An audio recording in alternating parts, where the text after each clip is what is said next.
Gambling and betting మన financial హెల్త్కి హానికరం. అడిక్ట్ అయ్యే ఛాన్స్ ఉంది. మీ జేబులు ఖాళీ అవుతాయి. బెట్టింగ్ చేయకండి, చేసే వాళ్ళని ఎంకరేజ్ చేయకండి. రీసెంట్గా ఇండియా అండ్ చైనా మధ్య చాలా కంపారిజన్ నడుస్తుంది. స్పెసిఫిక్గా టెక్నాలజికల్గా చైనా ట్రైన్స్ అండ్ ఇండియన్ ట్రైన్స్ని కంపేర్ చేయడం, అలాగే చైనాలో లివింగ్ స్టాండర్డ్ని ఇండియాలో లివింగ్ స్టాండర్డ్తో కంపేర్ చేయడం. రెండు దేశాలు ఒకే పొజిషన్ నుంచి స్టార్ట్ అయ్యాయి. 1950లో రెండు దేశాల ఎకానమీ ఒకే విధంగా ఉంది. ఇప్పుడు చైనా ఎకానమీ $19.53 ట్రిలియన్. ఇండియాది ఇందులో 1/3 కూడా లేదు. చైనా ముందుకు వెళ్ళడానికి అండ్ మనం ఎందుకు వెనకబడ్డామో తెలుసా? ఎడ్యుకేషన్, ముఖ్యంగా ఇంజనీరింగ్. మనం ఎప్పుడు దీని గురించి మాట్లాడుకున్నా సరే మొదట గుర్తొచ్చే కంట్రీ ఇండియా. ఎందుకంటే ఇండియన్స్ అంటే ఇంజనీర్స్ అండ్ ఇంజనీర్స్ అంటే ఇండియన్స్. ఇది ఒకటి ఉంది. బట్ యాక్చువల్గా మనకంటే ఇంజనీర్స్ని చైనా ప్రొడ్యూస్ చేస్తుంది. ఎస్, ఇండియాలో బ్రిలియంట్ మైండ్స్ అయితే ఉన్నాయి. బట్ ప్రపంచంలో GPT-4 అని, క్లాడ్ అని, జెమినీ అని ఇలాంటి AI మోడల్స్కి కాంపిటీటర్ చైనాలో ఉంది. అండ్ దాని పేరు DeepSeek V2. బట్ ఇండియాకి మాత్రం అలాంటిది ఒకటి కూడా లేదు. ఎస్, మన ఇండియాలో కూడా AIలు బిల్డ్ అవుతున్నాయి. కానీ వాటిని మనం DeepSeek V2, GPT-4, Claude and Gemini లాంటి వాటితో కంపేర్ చేయలేం. రీజన్, రెండు కంట్రీస్లో ఇంజనీర్స్ తయారవుతున్నారు. బట్ ఒక కంట్రీలో స్కిల్స్ అండ్ ప్రాక్టికల్ వర్క్ మీద ఫోకస్ చేస్తే ఇంకొక కంట్రీలో theoretical knowledge and marks based education మీద ఫోకస్ చేశారు. యూసీ ఇక్కడ నేనేమి ఇండియాని తక్కువ చేసి మాట్లాడడంలా, లేదా చైనానే ఎక్కువ చేసి మాట్లాడడంలా. అండ్ మీకు తెలుసు చైనా విషయంలో ట్రోల్ చేయడానికి నాకంటే ముందు ఎవ్వడూ ఉండడని. బట్ అలానే ప్రతిదాన్ని మనం క్రిటిసైజ్ చేయకూడదు. ఎక్కడ మెచ్చుకోవాలో అక్కడ వరకే మెచ్చుకోవాలి. అక్కడ మెచ్చుకోవాలని చూసి ఇక్కడ వాళ్ళని తిట్టడం కాదు. మెచ్చుకోవాలి, ఇక్కడ వాళ్ళని సరి చేసుకోమని చెప్పాలి. యూసీ ఇటు చైనా అండ్ ఇండియా పెద్ద నెంబర్స్లో ఇంజనీర్స్ని ప్రొడ్యూస్ చేస్తుంది. అండ్ 2020లో జరిగిన ఒక స్టడీ ప్రకారం చైనాలో ఆ సంవత్సరంలో 3.57 మిలియన్ గ్రాడ్యుయేట్స్ ఉన్నారు. ఇదే విషయం ఇండియాలో చూసుకుంటే 2.55 మిలియన్ మంది ఇంజనీరింగ్ గ్రాడ్యుయేట్స్ ఉన్నారు. సో అటు ఇటుగా మన వైపే దాదాపు 10 లక్షల మంది తక్కువ గ్రాడ్యుయేట్స్ అయ్యారు.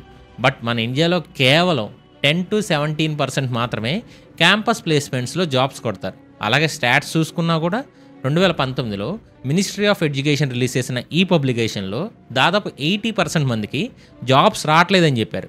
అయినా యునో వాట్, ఇండియాలో కేవలం 45% మందికి మాత్రమే ఇండస్ట్రీకి కావాల్సిన స్కిల్స్ ఉన్నాయంట. అండ్ ఇవేమి కాలేజీలో నేర్చుకున్నవి కాదు. మనకు తెలుసు రియాలిటీ ఎలా ఉంటుంది అనేది. లక్షలు కాలేజీలో ఫీ కడతాం. ఆ గ్రాడ్యుయేషన్ సర్టిఫికేట్ రాగానే వెళ్ళి అమీర్పేట్లో కోర్స్ జాయిన్ అవుతాం. బికాస్ మార్కెట్లో ఏం డిమాండ్ ఉందో అది మనకు నేర్పించడంలా. సో ఈ 45% మందిలో అలా అమీర్పేట్లో నేర్చుకున్న వాళ్ళు ఉంటారు కదా. అండ్ కేవలం క్యాంపస్ ప్లేస్మెంట్స్లో జాబ్ తెచ్చుకున్న వాళ్ళ సంఖ్య కేవలం 17%. సో ఒకసారి మీరే ఆలోచించుకోండి ఎక్కడ మనం వెనకబడుతున్నాం అనేది. బట్ చైనా విషయానికి వస్తే ఆబ్వియస్గా అక్కడ స్టాట్స్ అన్నీ త్వరగా బయటికి రావు. అండ్ అక్కడ కూడా మెజారిటీ కాలేజ్ గ్రాడ్యుయేట్స్ బయటికి వెళ్ళి కోర్సులు నేర్చుకుంటారు. కానీ స్కిల్స్ కోసం కాదు, వాళ్ళు నేర్చుకుంటుంది communication skills and team working skills. చైనాలో రిక్రూటర్స్ ఫేస్ చేస్తున్న మెజారిటీ ఇష్యూ అక్కడ స్టూడెంట్స్కి technical or subject specific skills like coding కానీ, మ్యాథ్ కానీ, కోర్ ఇంజనీరింగ్ నాలెడ్జ్ లాంటివి బాగానే ఉన్నాయంట. But soft skills and communication and team వర్కింగ్లో వాళ్ళు వెనకబడుతున్నారు. సో ఆబ్వియస్గా ఇక్కడ టీచింగ్లో తేడా మీరే గమనించవచ్చు. ఆబ్వియస్గా సాఫ్ట్ స్కిల్స్ అనేవి చాలా ఇంపార్టెంట్, కానీ technical or subject specific skills main కదా. అండ్ ఇండియా ఫేస్ చేస్తున్న మెయిన్ ఇష్యూ కూడా ఇదే, కరికులం అండ్ టీచింగ్ మెథడ్స్. మన ఇండియాలో టీచ్ చేసే విధానం మనం ఇప్పటికి కూడా చాలా ఇంజనీరింగ్ కాలేజీలో అదే పాత సిలబస్ ఉంది. వేరాస్ జాబ్ మార్కెట్లో కావాల్సిన స్కిల్స్కి ప్రతి సంవత్సరం చేంజ్ అవుతూ ఉన్నాయి. సో ఎప్పుడో పాతకాలం నాటి సిలబస్ నేర్చుకొని ప్రెజెంట్ జాబ్స్ కావాలంటే ఎవరు ఇవ్వరు కదా. అండ్ ఫ్యాకల్టీ విషయానికి వస్తే చాలామందికి ఎడ్యుకేషనల్ క్వాలిఫికేషన్ ఉంటుంది కానీ ప్రెజెంట్ స్కిల్స్ మీద గ్రిప్ ఉండదు. మీకు అర్థం కావాలంటే ఇప్పుడు మార్కెట్లో ఒక కొత్త టెక్నాలజీ వచ్చింది, లేదా ఒక కొత్త ప్రాజెక్టుని బిల్డ్ చేసే కొత్త ప్రాసెస్ వచ్చింది, లేదా ఒక ప్రొడక్ట్స్ని బిల్డ్ చేసే కొత్త ప్రాసెస్ వచ్చింది. దాని గురించి ప్రొఫెసర్స్కి ఎలా తెలుస్తుంది? వాళ్ళు చదవడం వల్ల తెలుస్తుందా? బట్ వాళ్ళకి రియాలిటీ హ్యాండ్ ఎక్స్పీరియన్స్ ఉండదు, చదువుతారు అంతే. ఎలా అయితే మీరు చదువుకుంటారో వాళ్ళు కూడా అలాగే చదివి నేర్చుకుంటారు. బట్ అదే ఒక ప్రోడక్ట్ని రియల్గా బిల్డ్ చేసిన పర్సన్ మీకు టీచ్ చేస్తే ఎలా ఉంటుంది? That is what China does. అక్కడ ప్రొఫెసర్స్లో మ్యాక్సిమం రియల్ టైమ్ ఎంప్లాయీస్ ఉంటారు. లైక్ వాళ్ళు కూడా కాన్స్టెంట్గా ప్రొడక్ట్స్ని బిల్డ్ చేస్తూ ఇన్నోవేషన్ని కనిపెడతా ఉంటారు. మన ఇండియాలో కూడా కొన్ని యూనివర్సిటీస్లో ఉంటారు. బట్ నెంబర్స్ పరంగా చూసుకుంటే చైనాలో ఇది చాలా ఎక్కువ. అండ్ ఇవే కాకుండా చైనాలో చిన్న ఏజ్ నుంచే వాళ్ళు రియల్ టైమ్ ప్రాజెక్ట్స్ మీద ఎక్స్పీరియన్స్ ఉంటుంది. బట్ మనకి కాలేజీలో ప్రాజెక్ట్స్ ఫైనల్ ఇయర్లో ఉంటాయి. అండ్ అది కూడా డౌటే. మోస్ట్ ఆఫ్ ది కాలేజెస్లో ఒక ప్రాజెక్ట్ లేదా గ్రూప్ ప్రాజెక్ట్ ఉంటుంది. అలాగే ఇండస్ట్రీ లింకేజెస్ అండ్ అవుట్కమ్స్ కూడా చాలా అవసరం. చైనాకి చాలా యూనివర్సిటీస్ అండ్ ఇండస్ట్రీస్ మధ్య చాలా స్ట్రాంగ్ లింకేజ్ ఉంది. అంటే ఇండస్ట్రీకి తగ్గట్టు యూనివర్సిటీస్ స్టూడెంట్స్ని బిల్డ్ చేస్తాయి. For example Shanghai university of electric power టెస్లాతో కలిసి ఒక స్పెషలైజ్డ్ ప్రోగ్రామ్ని ఎస్టాబ్లిష్ చేసింది. ఎందుకంటే స్టూడెంట్స్కి ఎలక్ట్రిక్ వెహికల్స్ మీద ట్రైనింగ్ ఇవ్వడానికి. అండ్ దీనిలో భాగంగా రెగ్యులర్ ఫ్యాక్టరీ విజిట్స్ కూడా ఉంటాయి. అండ్ ఇండియాలో ఇలాంటివి చాలా రేర్గా కనిపిస్తాయి. సో స్టూడెంట్స్కి స్కిల్స్ ఎలా వస్తాయి? ఇలాంటి క్వశ్చన్సే అంశుమన్ సింగ్ గారికి కూడా వచ్చింది. అండ్ నేను ఎవరనేది మోస్ట్ ఆఫ్ ది టెక్ వరల్డ్కి ఆల్రెడీ తెలిసే ఉంటుంది. ఫేస్బుక్ మెసెంజర్ ఎంత సక్సెస్ఫుల్ మెసేజింగ్ టూలో మనందరికీ తెలుసు. అండ్ దాని వెనకాల ఉన్న విజనరీ ఈయనదే. అండ్ ఈయనకి వచ్చిన డౌట్ నుంచి మొదలైందే Scaler school of technology SST. యూఎస్ఏలో ఐవీ లీగ్ అని ఒక టర్మ్ ఉంటుంది. అంటే అమెరికాలో ఉన్న 8 elite private universities like Harvard, MIT ఇలాంటి 8 ఎలైట్ యూనివర్సిటీస్ కలిసి ఐవీ లీగ్ అని అంటారు. అండ్ వాటిని ఎలైట్ లేదా ఐవీ లీగ్ కాలేజెస్ అని ఎందుకు పిలుస్తారో తెలుసా? దానికి 3 రీజన్స్ ఉన్నాయి.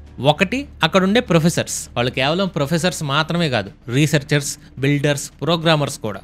సో వాళ్ళు ఏం టీచ్ చేస్తున్నారో ఆ ప్రొఫెషన్లో అప్డేటెడ్గా ఉంటారు. Second, innovation lab and startups మీద ఎక్కువ ఫోకస్ చేస్తారు. అండ్ ఫైనల్గా ఇండస్ట్రీకి తగ్గట్టుగా స్టూడెంట్స్కి ఎడ్యుకేషన్ని నేర్పిస్తారు. ఇవే వాటిని ఎలైట్ కాలేజెస్గా నిలబడతాయి. అండ్ వీ కెన్ సే ఇండియాలో ఉన్న ఇలాంటి లీగే స్కేలర్ స్కూల్ ఆఫ్ టెక్నాలజీ. ఎందుకో చెప్తాను. ఇక్కడ మనకి CS అండ్ AIలో 4 సంవత్సరాలు అండర్ గ్రాడ్యుయేట్ ప్రోగ్రామ్ నడుస్తుంది. అండ్ దీన్ని బిల్డ్ చేసింది ఎవరో తెలుసా? అంటే ఇక్కడ మీరు నేర్చుకుంటారు అనేది బిల్డ్ చేసింది Amazon, meta, Google, Microsoft and ఇలాంటి కంపెనీస్ నుంచి వచ్చిన లీడర్స్. ఎందుకంటే వాళ్ళకే కదా తెలుస్తుంది మార్కెట్లో దేనికి డిమాండ్ ఉంది అనేది. అండ్ ఇక్కడ టీచింగ్ ఎలా ఉంటుందో తెలుసా? డాక్టర్స్ నేర్చుకునే విధానాన్ని ఇన్స్పైర్ అయ్యి ఉంటుంది. ఒక డాక్టర్ కావాలంటే మీరు ఖచ్చితంగా ఆన్ హ్యాండ్ ఎక్స్పీరియన్స్ కావాలి కదా.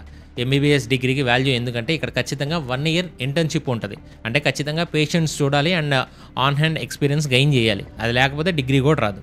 అలాగే ఇంజనీరింగ్లో కూడా మీకు ఆన్ హ్యాండ్ ఎక్స్పీరియన్స్ ఉండాలి, ప్రాజెక్ట్స్ చేయాలి. అప్పుడే మీరు నిజమైన ఇంజనీర్ అవుతారు. సో మీకు UG ప్రోగ్రాంలోనే 50+ హ్యాండ్ ఆన్ ప్రాజెక్ట్స్ ఉంటాయి. అండ్ అంతేకాదు 1 ఇయర్ ఇండస్ట్రీ ఇమర్షన్ కూడా ఉంటుంది. అంటే ఎలా అయితే డాక్టర్స్ చేస్తారో అలాగే మీరు కూడా ప్రాక్టికల్గా నేర్చుకుంటారు. And 96% of SST students already paid internships చేస్తున్నారు కూడా. అంటే మీరు కూడా డాక్టర్స్ లాగా ఇంటర్న్షిప్ చేస్తూ చదువుకునే అవకాశం ఉంది. అండ్ హైయెస్ట్ స్టైఫండ్ ఎంతో తెలుసా? 2 lakhs per month. దీనికి రీజన్ కూడా ఉంది. నీతి ఆయోగ్ ఫార్మర్ CEO గారు ఇంతకుముందు ఒక ఇంటర్వ్యూలో చెప్పారు. అదేంటంటే మనం డిజైన్ చేసే ప్రెజెంట్ కరికులంకి అండ్ ప్రెజెంట్ టెక్ వరల్డ్కి అసలు సింకే లేదని చెప్పారు. అండ్ స్కేలర్ స్కూల్ ఆఫ్ టెక్నాలజీలో కరికులంని బిల్డ్ చేసేది వాళ్ళు మాత్రమే కాదు, ఈవెన్ టీచ్ చేసే వాళ్ళు కూడా గూగుల్, మైక్రోసాఫ్ట్, యూబర్ లాంటి పెద్ద కంపెనీస్లో ప్రొడక్ట్స్ని బిల్డ్ చేసిన వాళ్ళే. అంటే వాళ్ళు బిల్డ్ చేసిన దాన్ని మీకు డైరెక్ట్గా నేర్పిస్తున్నారు, ఎక్కడో బుక్లో చదివింది కాదు. సో వాళ్ళు ఎక్స్ప్లెయిన్ చేసేది మీకు ఈజీగా అర్థమైంది. ఇఫ్ నాట్ వాళ్ళు విజువల్గా చూపించి మరీ ఎక్స్ప్లెయిన్ చేయగలరు, ఎందుకంటే వాళ్ళు ఆల్రెడీ బిల్డ్ చేశారు కాబట్టి. అండ్ ఇది ఒకటే కాదు, tech leaders like Rajan Anandan గారు ఇలాంటి వాళ్ళు ఇక్కడ స్టూడెంట్స్కి గైడ్ చేస్తారు. రాజన్ ఆనందన్ గారు అంటే చాలా మందికి తెలిసే ఉంటుంది, Google India and South East Asia యొక్క వైస్ ప్రెసిడెంట్ అండ్ అలాగే former managing director at Microsoft India. ఇండస్ట్రీలో ఏం జరుగుతుందనేది అండ్ ఇండస్ట్రీకి ఏం కావాలనేది ఇలాంటి వాళ్ళకే కదా తెలుస్తుంది. అలాగే India's 95th richest billionaire Bhavin థురాకియా లాంటి వాళ్ళు కూడా ఇక్కడ స్టూడెంట్స్కి గైడెన్స్ ఇస్తారు. అండ్ రిజల్ట్స్ కూడా చెప్పిన విధంగానే ఉంటాయి. మీకు ఎగ్జాంపుల్గా చెప్పాలంటే 2024లో దాదాపు 12,000 మంది స్టూడెంట్స్ ఈ scalar school of technology entrance ఎగ్జామ్కి అటెండ్ అయ్యారు. అండ్ ఇందులో కేవలం 440 మెంబర్స్ మాత్రమే సెలెక్ట్ అయ్యారు. అండ్ యు నో వాట్, జేఈఈలో 99.4%, అంటే జేఈఈ మెయిన్ టెస్ట్ టేకర్స్ కంటే కూడా వీళ్ళు బెటర్గా పర్ఫామ్ చేశారు.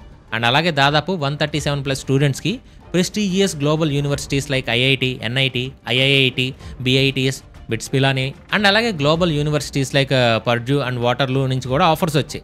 అండ్ ఈ ఎంట్రన్స్ ఎగ్జామ్ అని చెప్పాను కదా, అందులో no physics, no chemistry and కేవలం లాజికల్ రీజనింగ్ అండ్ మ్యాథ్స్ గురించే ఉంటుంది. అంటే కేవలం మనకి ఏది యాక్చువల్గా అవసరమో దాని మీదే ఉంటుంది. అండ్ నెక్స్ట్ చూసుకుంటే ప్లేస్మెంట్స్.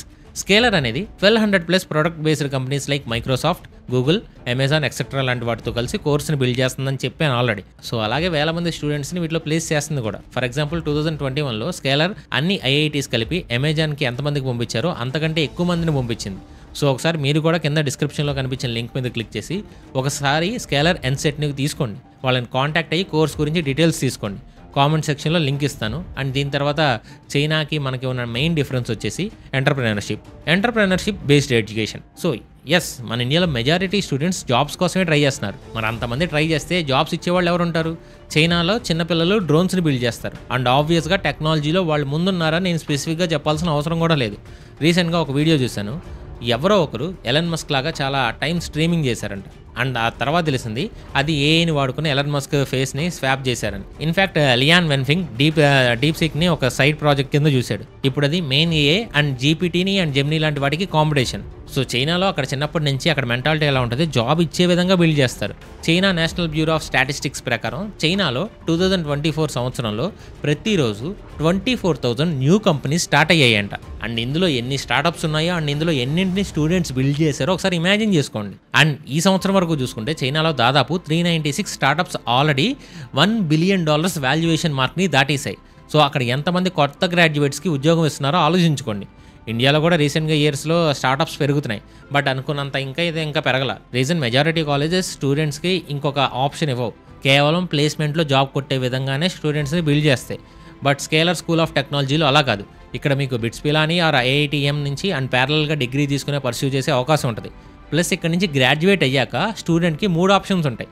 ఒకటి ప్లేస్మెంట్స్, ఆబ్వియస్గా ఇది ఇక్కడ జరుగుద్ది. 100+ recruiters, on campus placements in Bengaluru లాంటివి ఉన్నాయి. బట్ ఇదే కాకుండా SST state of art innovation ల్యాబ్లో ఇండస్ట్రీ నుంచి వచ్చిన టెక్ లీడర్స్ ఇచ్చే సపోర్ట్తో స్టూడెంట్స్ వాళ్ళు ఓన్ ప్రాజెక్ట్స్ని బిల్డ్ చేసుకోవచ్చు. అలాగే SST వీళ్ళని వెంచర్ క్యాపిటలిస్ట్లో కూడా కనెక్ట్ చేస్తుంది. అండ్ అందులో ఒక స్టార్టప్ రీసెంట్గా కూడా షార్క్ ట్యాంక్ వెళ్ళి అక్కడ ఫండింగ్ తెచ్చుకుంది కూడా. అండ్ ఆల్రెడీ ఇక్కడ 6 టీమ్స్ స్టార్టప్ని బిల్డ్ చేస్తున్నాయి కూడా. అండ్ ఇదే కాకుండా GRE, GMAT, CAT, UPSC, IELTS, civil services లాంటి హైయర్ స్టడీస్ మీద ఫోకస్ చేసే ఆప్షన్ కూడా ఉంటుంది. అండ్ అలాగే రీసెర్చ్ అవుట్పుట్ అండ్ ర్యాంకింగ్స్లో చూసుకుంటే ఇండియా చైనాకి దగ్గరలో కూడా లేదు. బేసిక్గా చైనాలో రీసెర్చర్స్ అనే దానికి చాలా ఇంపార్టెన్స్ ఇస్తారు. NSF డేటా ప్రకారం 2020లో చైనా ఇండియా కంటే 2.5 టైమ్స్ ఎక్కువ ఇంజనీరింగ్ ఆర్టికల్స్ని పబ్లిష్ చేసింది. చైనా కంటే ఇండియాకి ఎక్కువ గ్లోబల్ లిస్ట్ అయిన యూనివర్సిటీస్ ఉన్నాయి. బట్ చైనా యూనివర్సిటీస్ ర్యాంకింగ్స్లో 50 లోపలే ఎక్కువ ఉన్నాయి. ఇండియన్ యూనివర్సిటీస్ మాత్రం 100 to 200 ర్యాంకింగ్స్లో ఉంటాయి. రీజన్ ఏంటంటే ఈవెన్ యూనివర్సిటీ లెవెల్లో అయినా సరే చైనాతో కంపేర్ చేస్తే ఇండియన్స్ రీసెర్చ్లో వెనకబడి ఉన్నారు. బట్ ఇక్కడ కూడా NIIT చూడండి, ఆల్రెడీ ఇండియాలో టాప్ 30 కాలేజెస్లో ర్యాంక్ సంపాదించింది. అంటే జాదవ్పూర్, బిట్స్ కాలేజెస్ కంటే ర్యాంకింగ్లో ముందుంది. సో ఆబ్వియస్గా టాప్ క్లాస్ ఎడ్యుకేషన్ మీకు ఇక్కడ దొరుకుతుంది. సో ఇంకా ఆలస్యం చేయకుండా ఒకసారి డిస్క్రిప్షన్లో ఇచ్చిన లింక్ని వాడి వెంటనే స్కేలర్ వాళ్ళని కాంటాక్ట్ అవ్వండి. అండ్ ఎవరికి తెలుసు, నెక్స్ట్ ఇండియాలో బిల్డ్ అయ్యే పెద్ద స్టార్టప్ మీరే బిల్డ్ చేయొచ్చు. లింక్ అనేది డిస్క్రిప్షన్లో కామెంట్ సెక్షన్లో ఉంది, వెళ్ళి చెక్ చేయండి. అండ్ కొత్త వాళ్ళకి మన నాలెడ్జ్ వర్త్ అనిపిస్తే ఛానల్ని సబ్స్క్రైబ్ చేసుకుని బెల్ ఐకాన్ ఆన్లో పెట్టుకోండి. వీడియో లైక్ చేయండి, మీ ఫ్రెండ్స్ అండ్ ఫ్యామిలీకి ఖచ్చితంగా షేర్ చేయండి. ముఖ్యంగా ఇంజనీరింగ్ స్టూడెంట్స్ అవ్వాలి, ఇంజనీరింగ్ చేయాలనుకునే వాళ్ళకి షేర్ చేయండి. అండ్ ఈ వీడియో చివరి వరకు చూసిన ప్రతి ఒక్కరికి లవ్ యూ సో మచ్. ఎప్పటికీ